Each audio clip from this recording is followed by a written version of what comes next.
God, through the people of Bethlehem Lutheran Church in Mason City, grew me up and grew me in faith.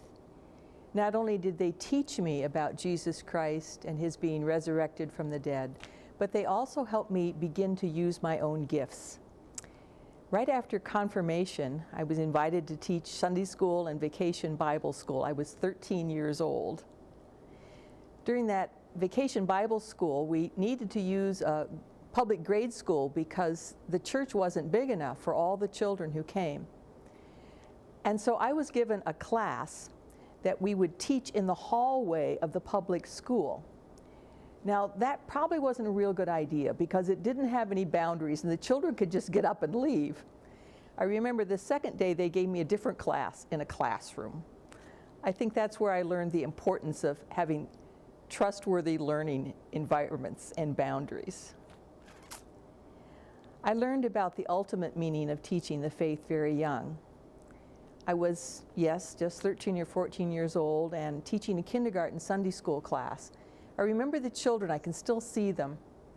Kevin, who was just 5, was always an active little boy, and I remember saying to him as he got up from the table, "Don't run." Well, that week, he did run. He ran out into the street and he was actually killed. It was such a sad time. And I learned that you really can never ultimately keep safe those people for whom you want to have a trustworthy learning environment. I continued to serve at church throughout high school and junior college. Walther League, our youth group, was an important time for us.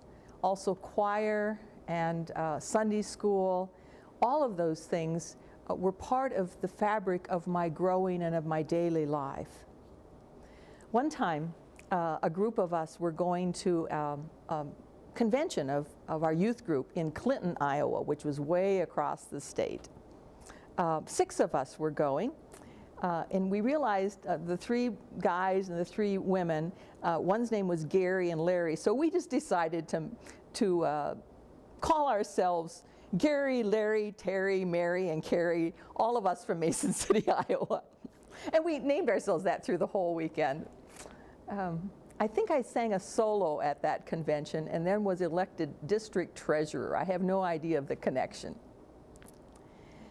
The summer between my my first and second year at junior college was an international Walther League convention in Stillwater, Oklahoma. Actually, I have a letter that I had saved. I sent to 2 of my friends in Des Moines, and I must have asked them to send it back to me because I still have it. We left Mason City by train Saturday afternoon, August 10th. I felt as though I should be getting off when we reached Des Moines, seeing that I'd never been further south than that before. However, we passed right by that city as we sped toward Kansas City. We would arrive there at midnight, I remember, and have to change for Tulsa. On the train, the 6 of us who were traveling together wanted to find 3 double seats together, so we went to the back of the car. I don't think that we noticed we were the only white people there, and that section was really cordoned off for African Americans. But when we did, we decided to stay seated there anyway.